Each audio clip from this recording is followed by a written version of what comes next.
Magandang araw po mga kalingap at welcome po sa Kalingap Tahanan. So ngayong araw guys is December 23 na at malapit na po ang magpasko. And grabe, ano bro, nakagaling na natin sa Vietnam, maulan sa Vietnam. Dito rin pala sa Pilipinas, mas maulan pala dito. Mas maulan. Dinala natin yung ulan. Dinadala natin yung ulan.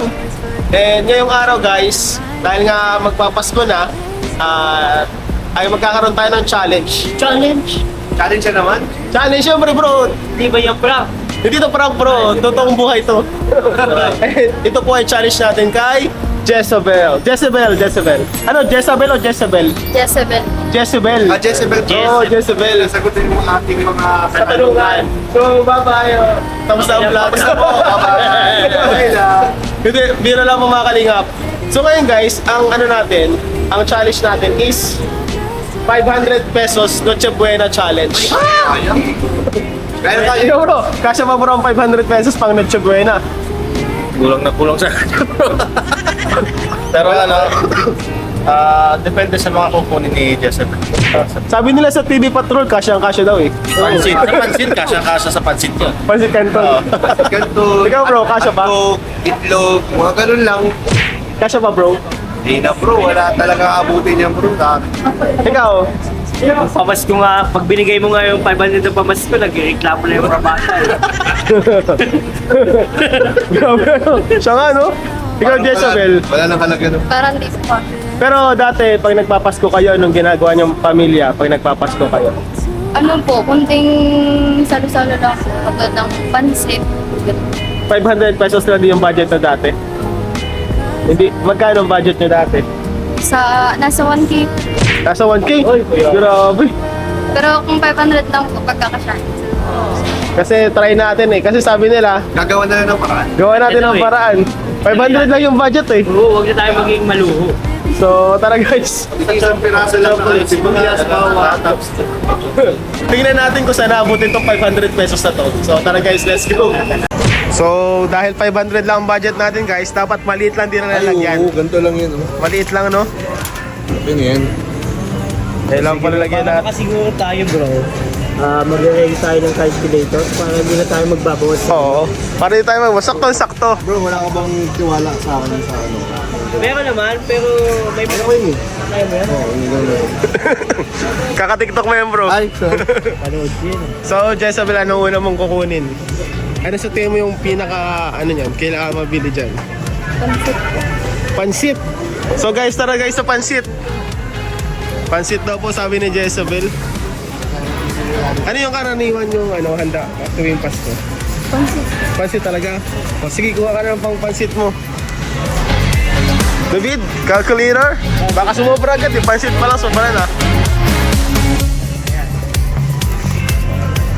Magkano yun? Walang presyo, baka mabigla tayo niyan.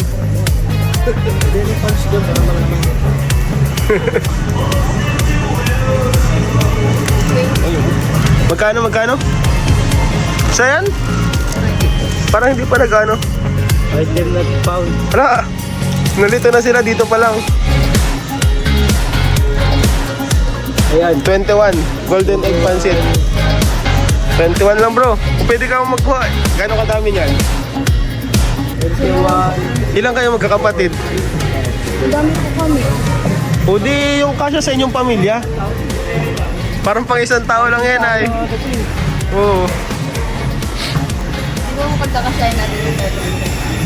Yung kasya sa panghanda sa pamilya mo at pag niluto mo ito kulang ay sayang yung ano. Siguro dalawa niyan, tatlo no? Tatlo. Siguro. Ilan ba kayo sa pamilya? 10 po. 10. Grabe. Pero pwede nang tatlo. Siguro kung saan po sila? Apat. Depende, malakas ba kayo kumain? Makapansit sila. Si Papa po.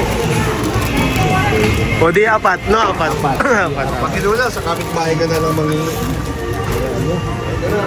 Times 4, wait lang. 21 point something yun eh. 0.55 times 4. May 86 tayo bro. 86, okay. 86. 2.2. Parang ang dami na kita bawas. Kinakabahan ako. Oh, yung pang-rekado dyan. Chorizo. So, carrots po mga kalingap. Magkano na kayang karos ngayon? Parang mamahal na yun. Ikaw ha? Gusto mong hindi nabayaran ha? Gusto makatipid ni Jezebel? Ayaw niyang isama sa budget. Gusto mo na lang. Kasi sa bulsa. Bawang sibuyas, Jezebel. Ay, bawang nga pala po. Nilalagyan ba ng grapes ang pansit? Nakalimutan mo yung bawang. Niluto ka ba talaga? Yung maliit-liit lang para ay sakto na ata. Yan ata ang pinakamaliit. Ayan. Yan, pakilo mo, pakilo mo.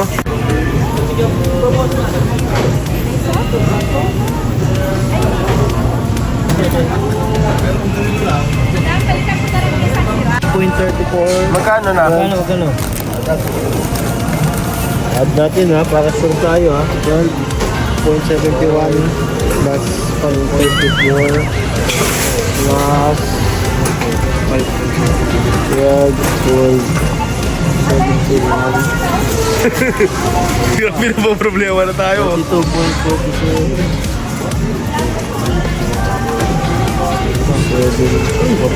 Mahal pala ng cabbage. Ang mahal nun. Magkano? Dito, 42 na. Magkano? 178 yung kanina magkano? Ay kasama na. Oo. 178 na. Oh, so ano na, toyo na, yung mga toyo pa. Tara. Anong hinahanap mo, Jezebel? Ayun o. Toyo. Ay, ito toyo. Pag may suka, may toyo. Oh, ba't puro suka to? Ah, sa kabila yung toyo. Suka, nagsusuka ba sa pansit? Yung iba bagang pansit, nagsusuka baga? Ayan po.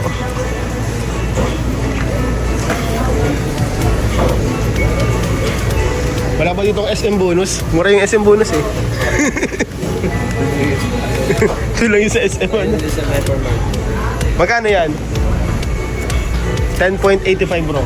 Kalo bro? 10.85. Itong kahanap ko sa ano. Hoy, konti na lang. Ano super lang?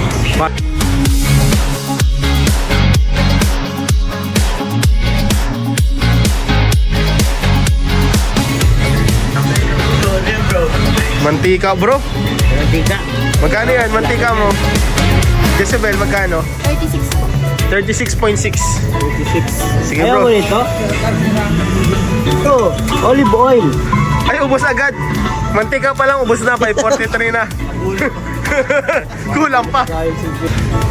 O, 200 plus na bro. 226 na. Kumbaga nasa may kalahatian na tayo. Labang po. So ano pang kailangan mo, Jezebel? Pansahog. Pansahog. Bangot. So anong pansahog kaya natin dito, guys?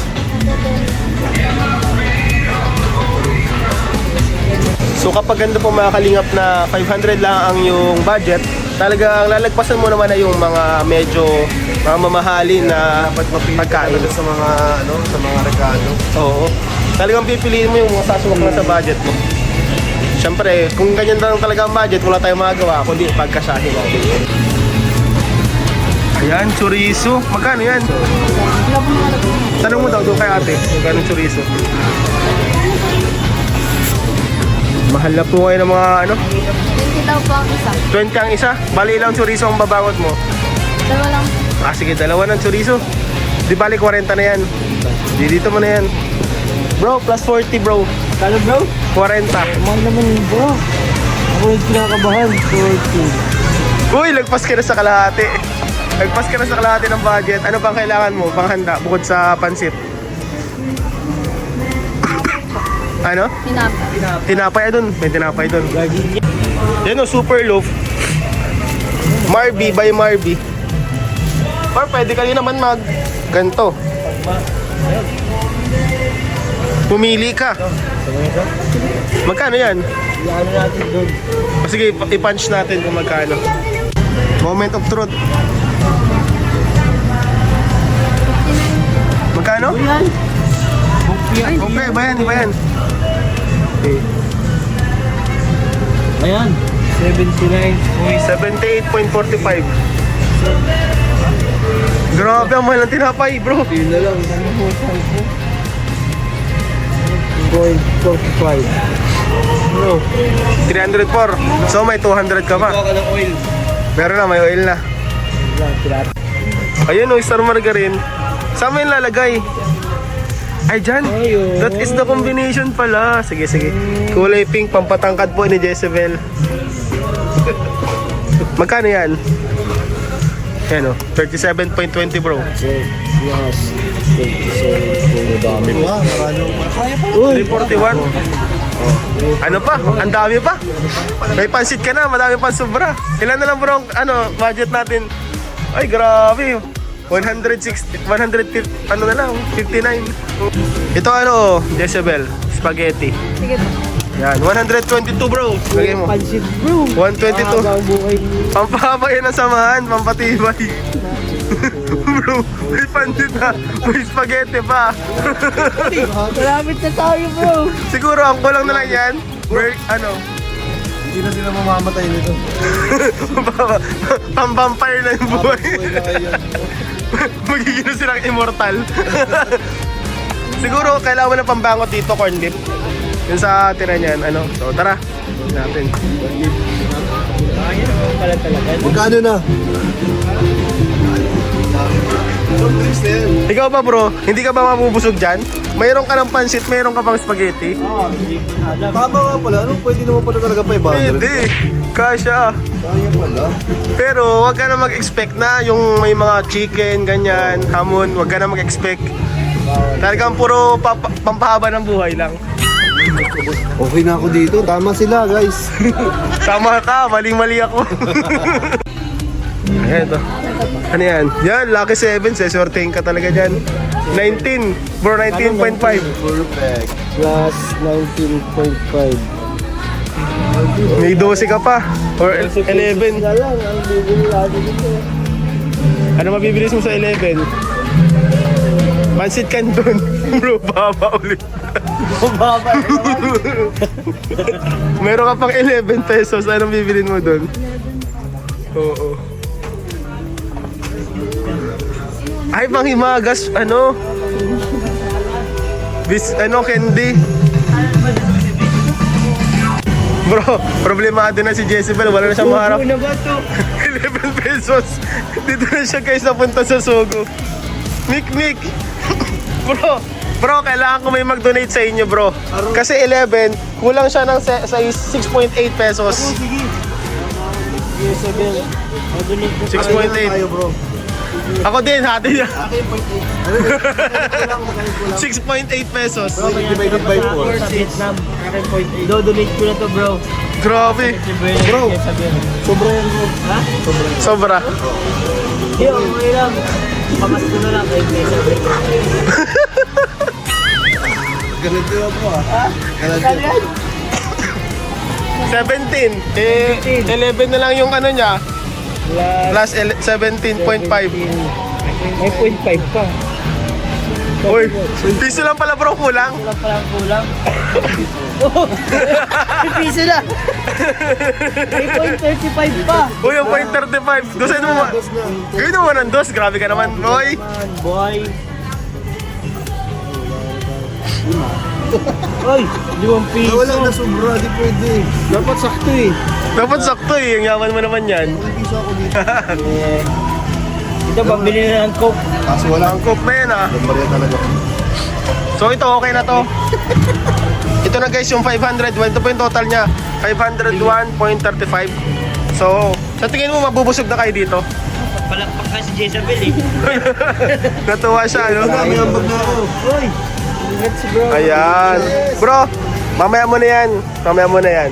Pwedeng Bawal maluho. Bawal, Bawal masyado. maluho ka ng masyado niyan eh. Sorry bro. Gastos ka boy. Card na lang natin. So tara, bayaran na po natin mga kalingap. Mukhang pasado sa 500 challenge, na Chabuena challenge.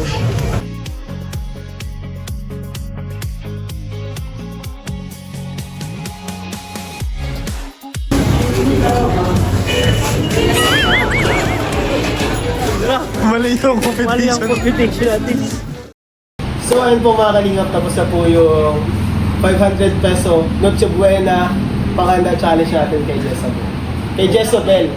So Jezebel, sa tingin mo ba na-achieve mo yung 500 pesos? na pang Noche Buena niya. Ano, opo, parang feeling mo dun sa 500 pesos na nabili natin, satisfied ka na dun, mabubusog na yung buong family mo. Opo, kasi ano naman po, na sanay man po kami ng ganun naman lang. Parang sanay ka na, ano, kahit walang mga hamon, naghahamon kayo sa bahay? Depende lang po pag may, halimbawa po sa barangay po, pag may nabigay. Yung ano, yung may mga pahamon, ano? Kami matanda-hamon din kami. Panghamon. Grabe, pahamon yun. Palagay ko naman bro, ano naman, okay naman yung challenge eh. Kasi yung mga kinuha niya, mabibigat sa chan pasta kasi yun. Kaya nga eh. Isipin mo bro, lahat pampapa ng buhay. Kamutik na kasi sila maging immortal eh.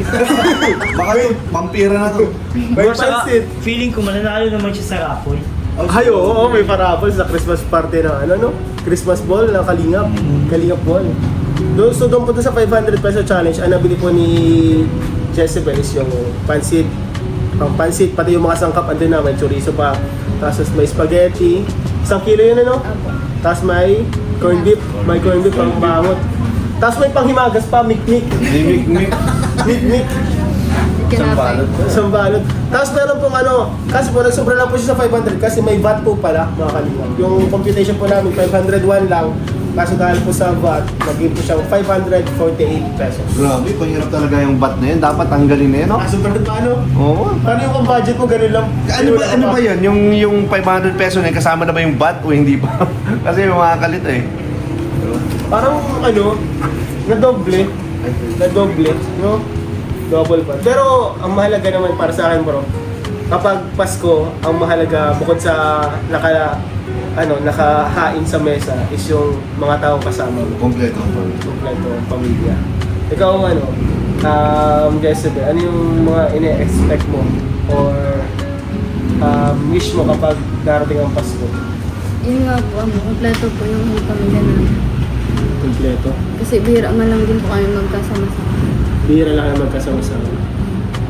Yung mga kapatid mo ba, pang ilang ka ba sa magkakapatid? Ang 7 po. Pang 7? Isa ka na pala sa mga bunso. Madami po. Sabi mo 10 kayo? 10 po yung nasa bahay, pero 12 po kami magkakapatid. Ay! 12 pa. Di 12 talaga kayo. 12 talaga. Sana kayo yung dalawa? Yung ano po, may mga kanya-kanya na po. Pamilya na. So ibig sabihin yung 10, wala pang pamilya?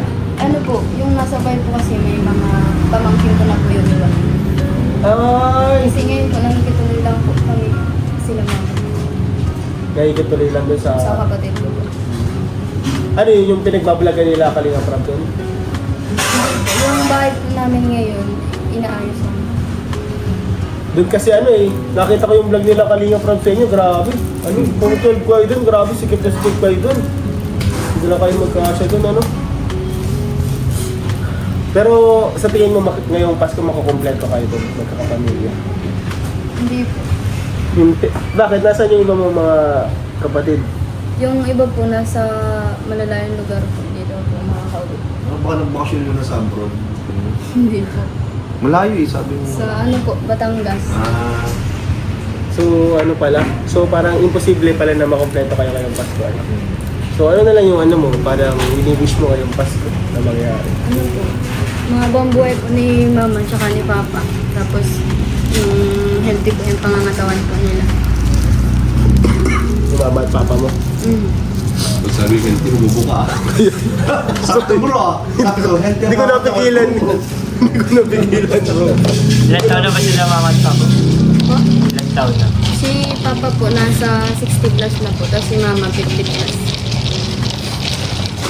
Ikaw bro, anong ina-expect mo pag mapasko na? Ano yung Ano? Expectation? Noon ngayon. Iba kasi, noon kasi syempre yung mga pamasko, na-expect mo yan, mga regalo, ano ba? Yung mga gatherings, mga party, yan ang una kong napasok talaga sa isip ko noon. Pero ngayon, medyo, hindi naman tumatandaan, medyo nagkakaedad lang. Siguro, ang ko na lang is yung, buo lang yung walang nagkakasakit, buo yung pamilya, masaya. Yung simple lang na handaan. Pero ayun, alam mo yung inaano man talaga yung essence ng Pasko, yung kay God. Diba? Yung ganun. Derek. Ikaw, bro. Ano yung expect mo pag ganyan magpapasko? Papasko? Si ano kasi Jezebel gusto niya mabuo lang yung pamilya niya eh. Pagpasko. Yun naman talaga ang pinaka-importante doon, buong pamilya. Tapos, syempre may, ano yan, may pangarap ka rin naman syempre sa darating na Pasko para sa sarili mo. Ano yung May mga ganong bagay na hindi lang naman, syempre, natural na kasama natin yung pamilya natin, mga mahal natin sa buhay, mga kaibigan natin. Pero may mga bagay din na, syempre, para sa iyo lang, na gusto mong ikaw din na makakuha. Mga pangarap mo sa sarili mo na gusto mo, gantong Pasko, gusto ko makalabas ako ng ano, ng makapa-SM ka? Ganyan. makapag-SM ako, ang tawag doon, shopping ako, yan, mga ganon. Tatanong ko naman kay Jezebel naman. Oo, ano? So maliban sa gusto mo importante na kasama mo yung pamilya mo, ano pa yung ibang gusto mong gawin na darating na ngayong Pasko at bagong taon? Mga pangarap mo din na hindi lang kasama ang pamilya, syempre yung ibang bagay din na para sa iyo sa sarili mo. Yung makapiling ka daw bro. Ako? Ba't ka ganun?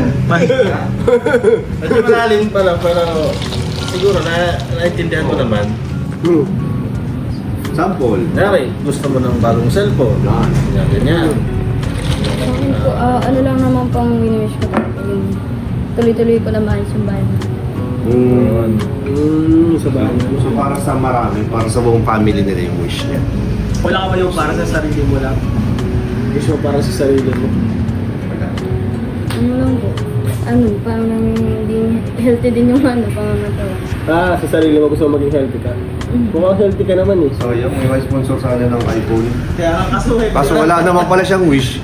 Wala niya. nag-healthy siya. Healthy lang siya. Healthy ka naman eh. Bye, Jessica. Bye, Jessica. Vitamin C. Vitamin C ka lang. Ako ano bro, ang ina-expect ko tuwing Pasko is sana magustuhan ko yung exchange gift. Manatanggap ko sa exchange gift. Nag-close ako ah. Uy, ikaw nakabunot? Ay, di pala. Iba pala yung nabulot ko. Ang gusto ko bro, pick up. Pick up line. Pick up line. Sabihin ko sa nakabulot sa'yo bro. Hindi ako, syempre, katulad ng din ang sabi nila, para-paresan talaga. Para sa akin, pagpapasko talaga, mahalaga yung mga kasama mo.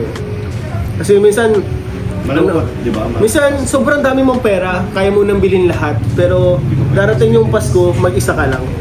Solo ka lang mag-celebrate. Minsan naman, walang-wala ka, pero darating yung Pasko, andyan yung buong pamilya mo na para mararamdaman mo na hindi ka nag-iisa, parang masaya kayo, nagtatawanan. Ganun ako bro, walang-wala lang. Walang-wala, oh. Pero na po sa plento. Hindi mo ma-experience yung merong-meron ka, pero Hindi wala pa? ka. Solo ka lang. Di Doon ba? ako nakarelate sa walang-wala. Ako din. Ako na-experience ko siguro yung tanda ko dati nagpaparko pa ako. Pag darating yung Pasko, mag-isa ka lang talaga. Parang kahit Pasko mismo, araw ng Pasko, nakikita mo nagpa-fireworks dun sa puerto. Pero hindi kayo nag-celebrate. Nasa trabaho ka lang. Ang lungkot nun bro. Ang lungkot nun kasi. Oh, Siyempre nakita mo may nagpa-party, may celebration, may mga fireworks, pero hindi ka kasali. Hindi ka kasali. Hindi ka kasali. So ano mas mahalaga? Yung pag Pasko may pera ka o yung may kasama ka? Parehas lang. Ikaw, ano para sa iyo? Ano mas mahalaga?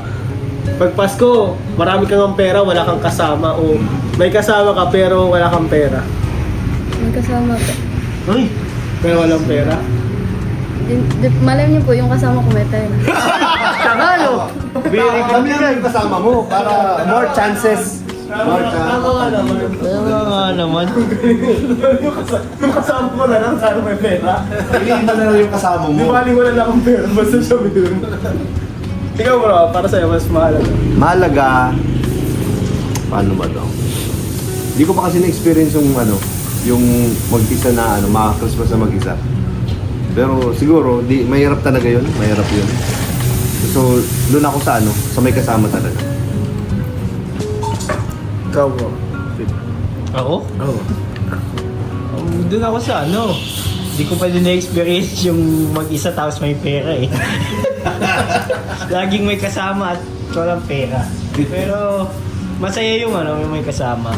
Masaya yung Kasi anuin mo naman yung mga... Moments kasi ang inaano mo, di ba? Sa ba? Moments. Mahalaga yung moments, di ba? Hindi na babayaran. Pasko yun eh. Pasko eh. Moments ang yun dyan eh. Hinihintay. Saka siguro nakaka-relate yung mga viewer natin na OFW ngayon na wala sila sa tabi ng kanilang mga pamilya. Sila yung, kumbaga, kapag OFW ka kasi, ikaw yung magpapaskong may pera. Pero, ano ba, ginagawa mo yun para sa pamilya mo. Sila sama-sama doon, tapos, kaya sila may pampasko, may pagsasalo-saluhan kasi, doon ka mag-isa na nagsakripisyo para sa kanila. Parang yun yung ano nila doon eh. So, tanungin natin yung mga mga viewers natin, ng mga OFW. So, comment down below kung ano yung mga ginagawa ninyo. Since malalayo kayo sa sa pamilya nyo, magpapasko, ano yung ginagawa niyo para mapasaya yung mga sarili ninyo. Yan, comment down below. Comment nyo dyan guys. At pipili tayo ng isang answer para i-heart. Di feeling ko bro, makaka-relate din si Jessa doon. Kasi malayo din siya ngayon Oo, man. Ikaw ba dyan sa feeling ko malaking tulong si Jessa sa family nila eh. Isa si Jessa sa blessing sa family nila kung bakit parang pwedeng makaahon sa hirap. Isa ka ba sa mga pag-asa sa family nila? Parang ganun po. Dahil ikaw lang yung nag-aaral sa inyo? Meron po yung isa po, grade 7. Grade 8. Tapos, syempre, isa talaga si Jessa sa mga, Jezebel, sa mga pag-asa sa kanila kasi, sino nagpapabahay sa inyo? Yung iba po, pinagatiataan po ng mga kapatid ko. Tapos yung iba po, tinutulong ko ni Kuya Bal. Grabe. Grabe. Tapos scholar ka, Yun, syempre, yung edukasyon, wala kang yan. Napakahalaga yan, talagang tawag dyan. Kailangan yan para maging successful ka sa buhay, para pagdating ng panahon, may laban ka. Kaya Pagdating ng panahon, kaya... Anong year mo na ngayon? first year po. First year, bro. Matagal-tagal pa kayo. Tsagaan lang yan, tsagaan lang. Mabilis ang ang panahon pagka busy ka. So sa mga po natin dyan, mga nanonood na OFW, si Jezebel po, para din po siyang OFW eh. Malayo din po siya sa pamilya niya, nagsasakripisyo siya para makapag-aral, para may pambigay po sa family niya. And ayun, kaya hanga ako dito kay Jezebel sa kanya tibay. Kasi yung hirap na kaya niyo bro, may kasama ka dun sa lighthouse, ang mga kasama mo dun, mga ba tawag dun bro? Mga Hindi mo kilala halos. mga di mo kakilala. Total strangers. Total strangers. Tawag doon, syempre mahirap po yun sa kanya, bata pa siya eh. Kaya, bilib ako sa'yo, Jessica. Pero okay lang, isipin mo na lang nasa PBB ka. Oh, Housemate ka doon. May mga housemates ka doon. Bahay ni Kuya. may ibig yung iba. Minsan may naiibig din doon. May naibig? Sino pinaka-close mo doon sa Si Ate Joy po. Malapit si, close din si David sa mga Joy dati. Oo. Mga Joy. So po, dahil si Jezebel ay ganyan, maraming humanga kay Jezebel, ay may nagpapabot po kay Jezebel na Jezebel, pang-araalawas mo. So yun nga po mga kalingap, may nagpapabot kay Jezebel ng 3,000 pesos po, galing po ito kay Ma'am Manding Pascual. So ayan po, 3,000 pang-araalawas po Jezebel. Thank you so much. Pampasko nyo, pampasko. And syempre yung kanina po na grocery na 500 peso challenge, ay tatagdan po natin ng 2,000 pesos. Galing po yan sa Kalingap Tahanan. Thank you Ayan. po. Ano masasabi mo, Jezebel, sa mga sumusuporta sa'yo sa Kalingap Tahanan and kay Kuya Rab mo? Thank you so much po kay Ma'am Manding Pascual sa pandagdag po sa pangalawan ko tsaka sa ngayong darating na Pasko po, tsaka thank you po sa lahat ng sumusuporta po sa akin, sa buong team Kalinga po, tapos kay Kuya Rab po. Kuya Rab, maraming salamat po dahil kahit hindi po kayo yung nandito ngayon, may mga tao po kayo na ginagamit para patuloy po kami matulungan yung mga ka-angels po, kaya magpapasalamat po kami na patuloy nyo pa rin po kaming tinutulungan po. Maraming salamat po. Tsaka mag-iingat po kayo palagi sa mga pagbablog nyo po, sa family vlog nyo po. Sa team Kalingap sa Tahanan po, maraming salamat po Kuya Ian, tapos sa inyo po Kasi kahit wala po sila Kuya Rab, kayo po yung nagiging daan para patuloy po na matulungan po yung mga K-Angels. Kaya maraming salamat po sa effort niyo po palagi para sa amin. Salamat po. Ayun, thank you, Jezebel. So, ayun mga kalingap, talaga namang na-deserve si Jezebel na sa mga ganyang blessings. Lalo na ngayon magpapaso. Kailangan po talaga ng budget. Ayun na lang. So, ayun lamang po mga kalingap sa vlog na to. Sana po ay nag-enjoy kayo sa ating vlog. And please don't forget to like, share, and subscribe po dito sa ating munting channel, Kalingap Tahanan. Siyempre po, ama na Kalingap, Val Santos Matubang, Athena Vlogs, Kalingap Rap, at sa amin po dito lahat, Kalingap Tere, kaya lagi yung sumasama sa atin. And Kuya Nel, kay Kalingap David, guys, and sa aking channel guys, Kalingap yan, so subscribe po kayo. Salamat po sa inyo lahat, God bless you. Bye-bye!